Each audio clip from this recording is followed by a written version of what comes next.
नमस्कार बंधुरा गाने गाने रान्नार चैनेले सबाइके स्वागत। आजके आमी एकटा केरालार फिश कारि रेसिपि शेयर करब। देखुन एरकमई एकदम केराला स्टाइले और एकदम सिम्पल और खेते किन्तु खूबई दारुण लागे बंधुरा। एकदम एरकमई एकदम आमी केराला स्टाइले बानाबो और खेते तो फाटाफाटी लागे एकदम। आपनारा এইভাবে একবার বাড়িতে হলেও ট্রাই করতে পারেন। তো চলুন আমি কিভাবে বানাচ্ছি কেরালার ফিশ রেসিপি সেটা আপনাদের সাথে শেয়ার করি। আর আপনারা আমার সাথে থাকুন আর নতুন বন্ধু হলে প্লিজ চ্যানেলটা সাবস্ক্রাইব করে পাশে থেকে যাবে। তো কেরালা ফিশ রেসিপি বানানোর জন্য আমি এখানে 3 পিস কাতলা মাছের গাদা নিয়ে নিয়েছি। দেখুন, তো এটাকে আমি প্রথমে আমি ভালো করে নুন হলুদ মাখিয়ে নেব। আমি 3 পিস নিয়েছি, আপনারা চাইলে বেশি করেও নিতে পারেন। আমি 3 পিস নিয়ে আপনাদের সাথে এখানে শেয়ার করছি। তো আমি এখন ভালো করে নুন হলুদ মাখিয়ে নিলাম মাছটাকে। ভালো করে দু সাইডে এইভাবে হাত দিয়ে মাখিয়ে নিতে হবে মাছটাকে। মাখানো হয়ে গেছে। আর আমি নিয়েছি দেখুন এখানে একটু তেঁতুল 2-4টা কোয়া তেঁতুল নিয়েছি, নিয়ে একটু জলের মধ্যে দিয়ে চটকে নিচ্ছি তেঁতুলটা। জাস্ট একটু তেঁতুল, বেশি তেঁতুল নেবে না, তাহলে একটু টক হয়ে যাবে। কিন্তু মাছের এই রেসিপি তাহলে টক হয়ে যাবে, বেশি টক হয়ে যাবে। অল্প জাস্ট একটু তেঁতুল নিয়ে আমি জলের মধ্যে ভিজিয়ে নিয়েছি। তো অলরেডি এখানে একটা কড়া বসিয়ে দিয়েছি, কড়া তেলটা গরম হয়ে গেছে। আর তেল গরম হয়ে যাওয়ার সাথে সাথে আমি এখানে দিয়ে দেব নুন হলুদ মাখিয়ে রাখা মাছগুলো দিয়ে জাস্ট হালকা করে আমি ভেজে নেব। মাছগুলো আমি একটা করে দিয়ে দিচ্ছি। দেখুন,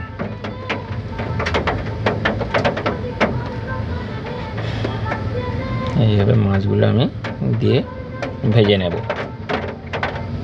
দেখুন, উল্টে পাল্টে দিলাম মাছগুলো, আবার মাছগুলো এইভাবে উল্টে দিলাম।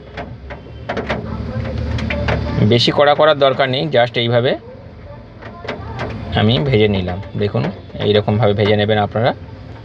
তো আমি এখন মাছগুলো তেল দিয়ে ছেঁকে তুলে নেব। আর তেল অনেকটা বেশি আছে, আমি তেল একটু কমিয়ে নেব। এখন এত তেল খাওয়া ঠিক না, তেল আমি একটু কমিয়ে নেব। এইভাবে ভেজে নেবেন। আর দিয়ে দেবো আমি সর্ষে, এই তেলের মধ্যে দিয়ে দেবো একটু অল্প করে সর্ষে দিলাম। এর গোটা সর্ষে দিয়ে রান্না করতে হবে। আর দিয়ে দেবো এখন কারি পাতাগুলো এইভাবে ছুলে আমি কারি পাতা দেবো বেশ কিছুটা। পরিমাণ মতন দেবেন, আপনারা যেমন পরিমাণে রান্না করবেন মাছটা সেই পরিমাণে কারি পাতা দেবেন। দিয়ে দেবো আদা বাটা দিয়ে দিলাম। দিয়ে বেশ কিছুক্ষণ এইভাবে আমি নেড়ে নেব ভালো করে। নাড়ার পরে আমি কয়েকটা কাঁচা লঙ্কা দিয়ে দিলাম চিড়ে। কাঁচা লঙ্কা দেওয়ার পরে দিয়ে দেবো একটু হলুদ, একটু জিরে গুঁড়ো পাউডার, একটু ধনে গুঁড়ো পাউডার, আর দিয়ে দেবো স্বাদ মতন লবণ।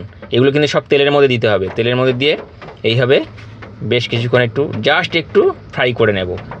এইভাবে জাস্ট একটু ফ্রাই করার পরে আমি কিন্তু এখানে দিয়ে দেব যে তেঁতুলের জলটা করে রেখেছিলাম, সেই জলটাই দিয়ে দিলাম। আরও একটু জল লাগবে, তো আমি আরও একটু জল দিয়ে দেবো, কেন মাছগুলো একটু ফুটাতে হবে। দিয়ে আর একটু জল দিয়ে দিলাম। দিয়ে আমি ঝোলটা ফুটে গেছে, অলরেডি মাছগুলোও দিয়ে দিয়েছি। দেখুন, কোনো কারণে স্কিপ হয়ে গেছে মাছটা দেওয়ার সময়। তো এইভাবে দেখুন রান্নাটা অলরেডি ঝোলটা ফুটে গেছে, মাছটাও হয়ে গেছে। আর বন্ধুরা, একটা দারুণ গন্ধ ছাড়ছে। কিন্তু এইভাবে কিন্তু আপনারা একবার হলেও কেরালা ফিশ রেসিপি ট্রাই করে দেখতে পারেন বাড়িতে। এর মধ্যে কোনো কিছু সবজি বা কিছু দেওয়ার দরকার নেই। আমি এইভাবে বানিয়ে আপনাদের দেখালাম। আর গরম ভাত দিয়ে কিন্তু ফাটাফাটি লাগে বন্ধুরা। তাহলে আমি এখন সার্ভ করে আপনাদের দেখাবো। দেখুন কি দারুণ হয়েছে। তাহলে আজকের মতন বিদায় নিই, আবার দেখা হবে নতুন রেসিপি নিয়ে। সবাই ভালো থাকবেন, টাটা, বাই বাই।